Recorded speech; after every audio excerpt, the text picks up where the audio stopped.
¿Qué tal? Es una bendición estar con ustedes. Les invito a suscribirse al canal Ministerio de la Cruz.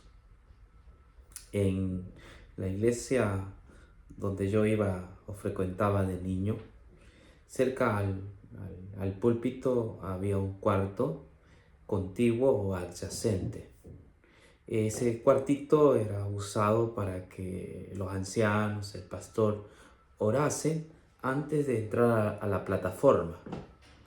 Lo que a mí me llamaba la atención es que ahí había un letrero donde estaban los requisitos para predicar, ¿no? Se decía que el lenguaje tenía que ser un lenguaje respetuoso, que el predicador tenía que ser prudente, debía haber estudiado con anticipación el tema, es decir, que no en ese momento él improvisara, debería haber preparado su tema, debería haber orado, también tenía que ser un sermón espiritual, ¿no? Pero una de las reglas que yo recuerdo era que el sermón tenía que ser cristocéntrico. Sin embargo, esto es lo que nunca se cumplía casi, ¿no? Ya que en la iglesia que yo asistía, los temas giraban en torno a los tiempos finales, ¿no? A que se va a desatar una crisis final, que nos estamos acercando al día final, al tiempo final, que las profecías se estaban cumpliendo, ¿no? Debido a la decaída, ¿no? En cuanto a los valores morales, a los principios. Yo recuerdo muy bien, yo nací en una iglesia que decía ser cristocéntrica, que por lo menos en el papel decía que el sermón tenía que ser cristocéntrico. Sin embargo, los temas eran de otra naturaleza, ¿no? De la obediencia, de ser más parecidos a Jesús, de imitar su carácter, de ser cada vez más santos. Yo crecí en una iglesia así, ¿no? Y cuando estudiábamos los temas sobre todo de David, de Daniel, ¿no? Estos temas de Abraham también, eh, más se mencionaba de la virtud, ¿no? De la paciencia, de la fe, del carácter de estas personas, ¿no? Y que de alguna manera nosotros teníamos que imitar. Es decir, el mensaje era más moralista, ¿no? Es como que se exigía algo de los que escuchaban, se les exigía que sean más perfectos, más cuidadosos, que si están viviendo una vida solapada, ellos se consagren más a Dios. Esos eran los temas, era la consagración, era más oración, ¿no? Y que nos preparemos ya que estamos viviendo pues en la recta final. Ahora, ¿y qué pasó con Jesús? ¿Dónde estaba Jesús en esos sermones? ¿No? La Biblia es un libro que se compone del Antiguo y Nuevo Testamento. Estos libros no están divididos ni son independientes del uno al otro, tienen una unidad. Y quien da esa unidad, o quien es la bisagra que une el Antiguo y el Nuevo Testamento, es Jesús. Él es la bisagra que une estos testamentos. Hay una unidad en cuanto a su mensaje. El mensaje del Antiguo Testamento aterriza en la vida, muerte y resurrección de Jesús. El mensaje del Nuevo Testamento nos habla acerca del cumplimiento de la promesa que estaba en el Antiguo Testamento. Cristo es el Mesías, ha venido, ha traído salvación, ha traído redención para todas las naciones, y todos aquellos que se acercan tienen el perdón de sus pecados. Ese es el mensaje de la Biblia, ¿no? Pero a los cristianos nos sigue costando eh, unir los puntos, ¿no? Entender que toda la Biblia termina o confluye, converge en Jesucristo. Toda la Biblia tiene como punto principal converger en Jesucristo, señalar a Jesús como el Mesías, como el Redentor, como la historia genuina y verdadera. Ese es el tema de la Escritura, ¿no? Si nosotros no explicamos una historia bíblica a la luz de Cristo, dejamos de ser cristianos. Nos podríamos llamar cualquier otra cosa, pero dejamos de ser cristianos. Todas las historias bíblicas, todo lo que hay en la Biblia, las fiestas, las ceremonias, las leyes también, tienen como propósito mostrarnos a Jesús. El mismo Pablo en Gálatas dice que la ley es nuestro ayo, ¿no? Es decir, nuestra guía para llevarnos a Jesús. ¿Entiende? Yo tengo un texto en la Biblia que es uno de mis textos preferidos y va a ser la predicación de este domingo. Lucas, ¿no? En Lucas 24, creo que ahí está la regla, ¿no?, hermenéutica de cómo nosotros tenemos que unir los puntos, sobre qué personas se unen los puntos. Y creo que el doctor Lucas narra esta historia para que sus lectores puedan mirar que en el drama final de la vida de Cristo, que termina con la muerte y resurrección, Él quiere que sus lectores puedan mirar a Jesucristo, ¿no? Mirar la Biblia a través de los lentes de Jesús. Vamos a esta historia. Se encuentra en Mateo 24, 13. Dice lo siguiente: y aquí 2 de ellos iban el mismo día a una aldea llamada Emaús, que estaba a 60 estadios de Jerusalén, e iban hablando entre sí de todas aquellas cosas que habían acontecido. Sucedió que mientras hablaban y discutían entre sí, Jesús mismo se acercó y caminaba con ellos, mas los ojos de ellos estaban vendados para que no le conociesen. Y les dijo: ¿qué pláticas son estas que tenéis entre vosotros mientras camináis, y por qué estáis tristes? Respondiendo uno de ellos, que se llamaba Cleofás, le dijo: ¿eres tú el único forastero en Jerusalén que no ha sabido las cosas que en ellas han acontecido en estos días? Entonces él les dijo: ¿qué cosas? Y ellos le dijeron de Jesús Nazareno, que fue varón profeta, poderoso en obra y en palabra delante de Dios y de todo el pueblo, y cómo le entregaron los principales sacerdotes y nuestros gobernantes a sentencia de muerte y le crucificaron. Nos quedamos allí.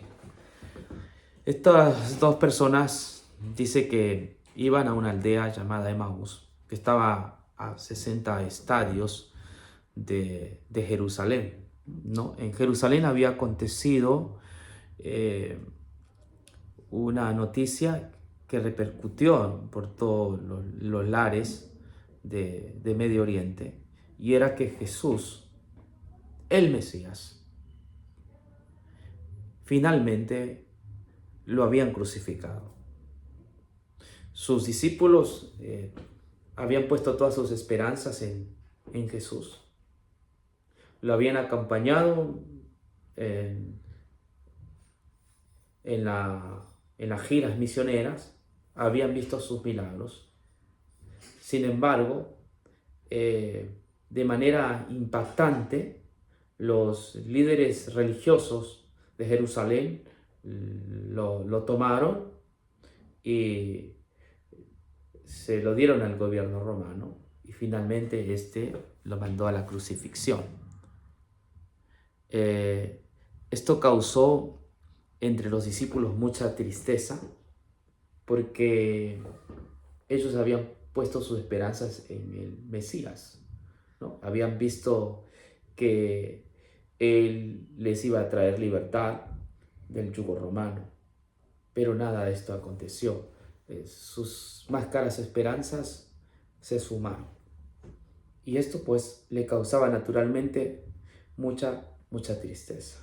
Y dos de estos discípulos iban camino a su casa, a Emaús. Y en el camino la conversación giraba sobre este acontecimiento. Les parecía injusto, pero también deprimente porque sus creencias se habían desbaratado. No estaba ya Jesús. Había terminado. Para ellos era el final, ¿no? La muerte de Jesús era el final de la historia, el final de sus vidas. Nada tenía sentido, ¿no? Es en esa situación que Jesús los ve pasar por allí, se acerca, ¿no? Les dice por qué está ahí triste y ellos explican por qué tú eres el único en Jerusalén que no sabe que Jesús ha muerto. Fíjese, eres tú el único forastero en Jerusalén que no ha sabido las cosas que en ellas han acontecido en estos días. Entonces él les dijo, ¿qué cosas? Y ellos le dijeron de Jesús Nazareno, que fue varón profeta. Ahí le dan el tema, mira, que tú no has sabido, todos saben de lo que ha acontecido. Es una situación injusta, un acto criminal, abusivo. Lo mataron. Nuestras esperanzas han terminado, han acabado allí. Y tú no lo sabes. Ahora, hay otra cosa que debemos entender. ¿Cómo ven estos discípulos a Jesús? No lo ven como el Mesías, como el Salvador. No lo ven como el Redentor. Para ellos Jesús es un profeta, que es, según la versión que nos dan, es un profeta poderoso en obra y en palabra delante de Dios y todo el pueblo. Ellos tienen una percepción vaga sobre Jesús. Son estudiosos de la Biblia, están identificados con la Biblia, pero no han conectado todos los puntos con Jesús, ¿no? Y aunque leen la Biblia, saben lo que es la oración, saben lo que es el ayuno, saben lo que son las fiestas judías, porque lo practicaban, saben lo que es la alimentación, el kosher, saben lo que son los sábados, conocen el ceremonial judío, pero tienen un grave problema. No han conectado todas estas cosas con Jesús, porque solamente consideran que Jesús es un profeta más, ¿sí? Por eso lo llaman simplemente un profeta, y sabemos que Jesús es mucho más que profeta. No sé si tú has llegado a conectar toda la Biblia con Jesús.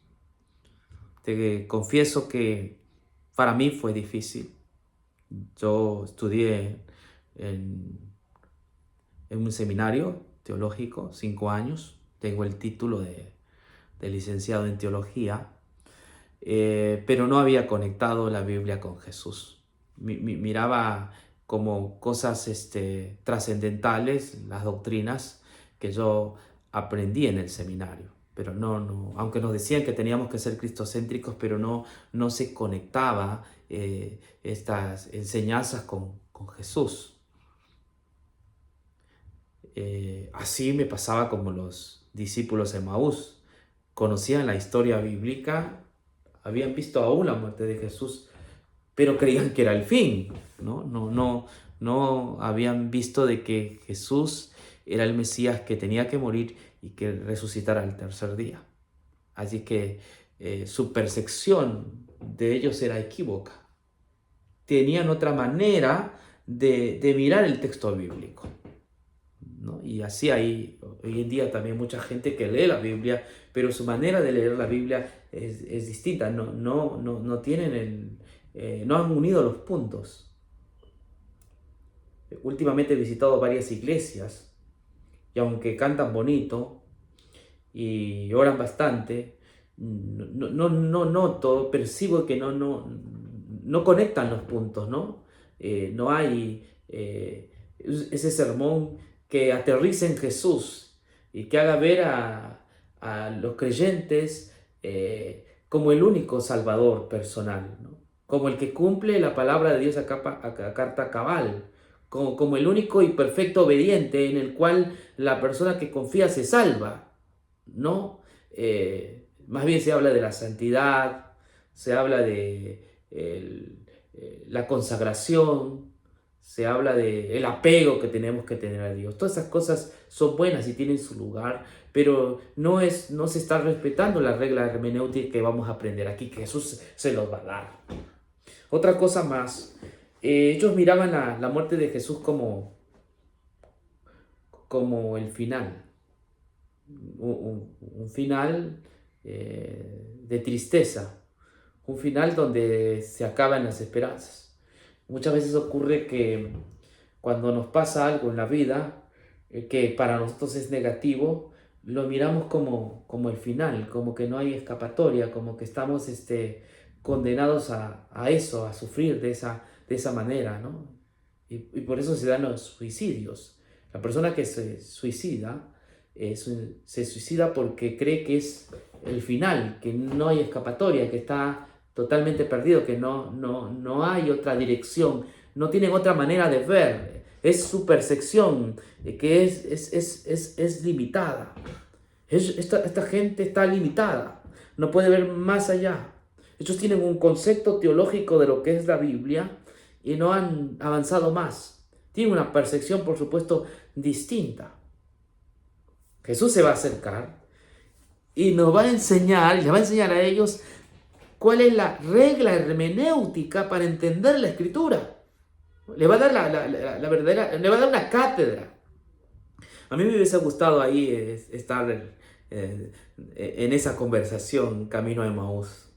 Créeme que hubiera sido hermoso. No estuve en esa época, pero me hubiese gustado ver a Jesús cómo Él interpreta la Escritura, cómo Él enseña la Escritura, ¿no? A los que leían la Escritura pero no la entendían porque estaban en otra dirección, tenían otra percepción, eran muy limitados. Dice así, 28 o 20, y como entregaron los principales sacerdotes y nuestros gobernantes a sentencia de muerte y le crucificaron. Pero nosotros esperábamos que Él era el que había de redimir a Israel. Y ahora, además de todo esto, hoy es ya el tercer día que esto aconteció. Está hablando de su percepción, de su interpretación de la Escritura. Nosotros esperábamos que Él era el que tenía que redimir a Israel. Claro, la concepción que ellos tenían de un Mesías era político, ¿no? Era de un juez o de un rey que saque, pues, y los expulse a los romanos con espada de hierro. Esa es la concepción teológica que ellos tenían sobre el Cristo. Entonces, ellos esperaban, pero como no se cumplió sus interpretaciones, no sé, quedaron chasqueados. Este fue un chasco, ¿no? Entonces, ahora de chasqueados estaban desorientados encima, ¿no? Porque la profecía o la forma de interpretar no calzó en el esquema, ¿no? O en el diagrama que ellos tenían. Ellos tenían un diagrama, una forma de interpretar, ¿no? Pero ya no cuadraba, ¿no? O sea, el diagrama llegó a su telos, a su fin, ¿no? Y entonces eso le produjo angustia, ¿sí? Estaban angustiados, tristes, al punto que no reconocían que Jesús había resucitado y estaba con ellos. Como maestro les va a dar una de las últimas enseñanzas. Yo creo que estas enseñanzas que Jesús da camino a Emaús siguen válidas para nuestro tiempo. Porque creo que la iglesia tiene este problema, ¿no? La iglesia tiene este problema desde que los apóstoles fallecieron, ¿no? Los seguidores de los apóstoles, los padres de la iglesia. Cuando uno lee los comentarios de estos padres de la iglesia, uno queda sorprendido que el mensaje de la gracia está relegado a la obediencia. Que el mensaje del artículo de la justificación por la fe está relegado a las obras. Y este ha sido el problema de la iglesia, ¿no? Que relegamos siempre el mensaje de la gracia, de la justificación por la fe, a la obediencia, a la santificación, y así se pierde de vista el propósito por el cual Dios ha dado su palabra, que es enseñarnos acerca de Jesús, revelarnos quién es Jesús. Entonces, ellos le dicen esto a Jesús. Vamos a ver qué hace Jesús. Algo más, pero nosotros, el 22, aunque también nos han asombrado unas mujeres de entre nosotros, las que antes del día fueron al sepulcro, y como no hallaron su cuerpo, vinieron diciendo que también habían visto visión de ángeles, quienes dijeron que él vive, y fueron algunos de los nuestros al sepulcro, y hallaron así como las mujeres habían dicho, pero a él no le vieron. Entonces se les dijo: oh insensatos y tardos de corazón, para creer todo lo que los profetas han dicho. ¿No era necesario que el Cristo padeciese estas cosas y que entrara en su gloria? Fíjese, había otro punto más que podía ayudarles a entender la Escritura. Las mujeres habían visto, ¿no?, el sepulcro y que estaba vacío, y habían tenido una visión de ángeles y le dijeron que a los hombres, los discípulos, que él vive, pero ni así creyeron. Porque cuando uno tiene una fórmula matemática, ¿no?, como muchas iglesias la tienen, una fórmula matemática, un diagrama, un esquema, están tan enclaustrados en el esquema que se les hace difícil entender el propósito, la razón de la Escritura. Se complica, no es fácil salir cuando uno está ya en un esquema. Ellos tenían su esquema y de ese esquema no podían salir. Por más que había un testimonio extraordinario que las mujeres decían que habían visto ángeles y que él había resucitado, ellos seguían descorazonados y tristes. Y ahí es donde Jesús les dice: oh insensatos y tardos de corazón para creer todo lo que los profetas han dicho. Insensatos. Ustedes son insensatos y también son tardos para creer todo lo que los profetas han dicho. Ellos eran insensatos, es decir, necios. No podían entender la Escritura, la entendían de otra manera. ¿Y qué habían dicho los profetas según lo que dice Jesús? Los profetas habían dicho que era necesario que el Cristo padeciese estas cosas y que entrara en su gloria. Eso habían dicho los profetas, ¿no? Está haciendo la pregunta. Era necesario que el Cristo padeciese estas cosas y que entrara en su gloria. Y ahora, aquí está la regla hermenéutica. Y comenzando desde Moisés y siguiendo por todos los profetas, le declaraba en todas las Escrituras lo que de él decía. Jesús comienza a conectar los puntos, ¿no? Mostrar, primero agarra la Torá, ¿no? Agarra la Torá, agarra a Moisés y explica el Génesis, explica el Éxodo, el Levítico, Deuteronomio, ¿no? Él explica todos los textos de la Torá, relacionándola a Jesús, conectándola con la vida, muerte y resurrección de Jesús. El Génesis habla de Jesús, el Éxodo habla de Jesús, el libro de Deuteronomio habla de Jesús, el libro de Levíticos habla de Jesús, las fiestas, el sábado, todas las cosas que están allí tenían como causa llevarnos a Jesús.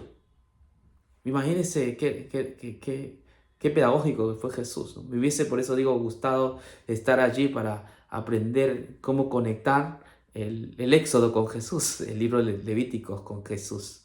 Es que esta es la regla hermenéutica. La Biblia tiene que ser conectada con Jesús. La Biblia no son historias aisladas. Todas las historias bíblicas, aún las historias bíblicas, conectan con Jesús. Cuando hablamos de David, por ejemplo, en nuestro estudio anterior, y Goliat, habría otro David que superaría al gigante Goliat, a Satanás, y traería redención para su pueblo.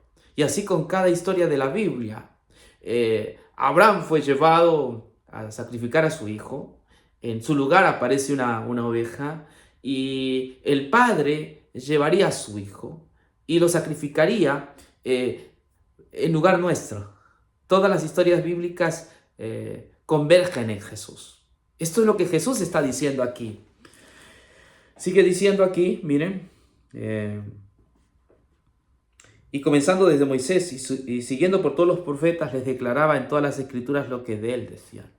Aún los profetas hablaban de Jesús. Isaías decía: ¿quién ha creído a nuestro anuncio? Entonces, Jesús es ese, el anuncio de los profetas, El espíritu de profecía que está en Apocalipsis 19 es Jesús. Ese es el espíritu de profecía. Los profetas hablaban de Jesús. Conectaron siempre sus profecías con Jesús. No puede haber una profecía independientemente de Cristo. Las historias bíblicas carecen de sentido si no convergen en la cruz, si no convergen en Jesús. ¿Entiendes? Hay que unir los puntos. La iglesia ha fracasado, como fracasaron estos hermanos allí en Emaús. Sabían mucho de Biblia, habían leído la Torá, los profetas, pero su interpretación era limitada, ¿no? Tenía una versión distinta a la que Jesús tiene. Viene Jesús, les cambia el chip, les da la verdadera interpretación de la Biblia. Toda la Biblia converge en Jesús, habla de Jesús. Jesús dijo, las escrituras hablan de mí. No lo dijo, no habla de mí, de William Anduesa. Las escrituras hablan de Jesús. Toda la historia bíblica, nada se pierde, aterriza, debe ser relacionada, debe ser vinculada con Jesús. Claro, de manera responsable, por supuesto, ¿no? Y dice así, sigamos leyendo. Llegaron a la aldea donde iban, él hizo como que iba más lejos. Mas ellos le obligaron a quedarse, diciendo, quédate con nosotros, porque se hace tarde y el día ya ha declinado. Entró pues a quedarse con ellos. Y aconteció que estando sentado con ellos a la mesa, tomó el pan, lo bendijo, lo partió y les dio. Dice que parte el pan, algo que se hace en la cena, y les da, ¿no? Y aconteció estando sentado con ellos, entonces fueron abiertos los ojos y le reconocieron, mas él se desapareció de su vista. Cuando parte el pan, ellos lo reconocen. Comed, este pan es simbólico, estoy hablando, ¿no? Es partido para memoria de ustedes. Ellos a partir de ahí no fueron los mismos. Tuvieron una visión distinta. A partir de allí su vida es impactada por el Evangelio. Su vida es transformada por el Evangelio. A partir de allí ellos ahora sí unen los puntos, comprenden que la Escritura es un testimonio acerca de Jesús. Que la Escritura no es un libro de moral, ¿no? Aunque se dice que es un libro de moral y de ética y de altos valores, más que eso, la Biblia es un libro que da testimonio de Jesús. La Biblia es un libro que es impactante porque nos habla de que el Rey de Reyes, el que creó el universo, nació en un cobertijo de animales, vivió una vida santa, murió y resucitó y ha traído justicia para que todo el pecador que confía en esa justicia sea salva a causa de esa justicia y no de la obediencia del adorador. Somos salvos a causa de la justicia de Cristo. Ese es el testimonio de la Escritura. Ese es el Evangelio, es la revelación de Dios para el mundo. Es a través de los méritos de Cristo, es a través de la victoria de Cristo, es a través de la justicia de Cristo que encontramos el perdón, la vida eterna, la redención, la salvación. Así que la Biblia es un testimonio acerca de Jesús. Finalizo con esto. Y se decían el uno al otro, ¿no ardía nuestro corazón en nosotros mientras nos hablaba en el camino y cuando nos abría la Escritura? Y levantándose en la misma hora, volvieron a Jerusalén y hallaron a los 11 reunidos y a los que estaban con ellos, que decían, ha resucitado el Señor verdaderamente y ha aparecido a Simón. Entonces ellos contaban las cosas que les había acontecido en el camino y cómo le había reconocido al partir el pan. Cuando uno entiende las Escrituras que dan testimonio de Jesús, entonces nuestro rumbo cambia, ¿no? Nuestro giro, hacemos un giro completo, ¿sí? Como ellos hicieron de Emaús, ahora vuelven a Jerusalén porque allí hay que estar. En Jerusalén está Jesús, hay que estar allí. La historia de Jerusalén es la historia de Jesús. Esa es la tierra bendita y divina, ¿no?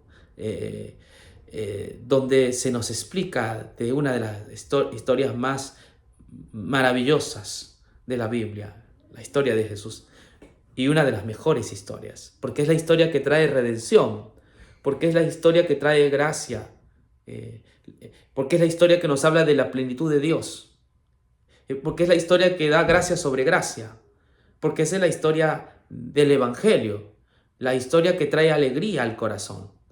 Es la razón por la cual existe la iglesia. La iglesia existe para hablar de Jesús, para hablar de Cristo.